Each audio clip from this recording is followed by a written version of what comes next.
Ang sipag ni Doydoy, oh. Paglabas ko ng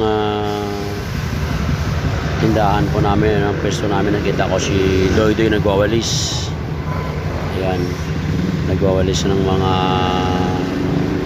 kalat, plastic, dahon ng puno. Yan, nawalis po niya, no? Hindi ko po inutusan yan, ha. Nagkusa lang po siya. Nagulat na po ako pag labas ko ng tindahan, nakikita ko siyang nagwawalis. So niyaan ko na po siya, no? At least alam po niya yung maglinis pag may kalat. Kahit di na pagsabihan, alam niya ang gagawin niya.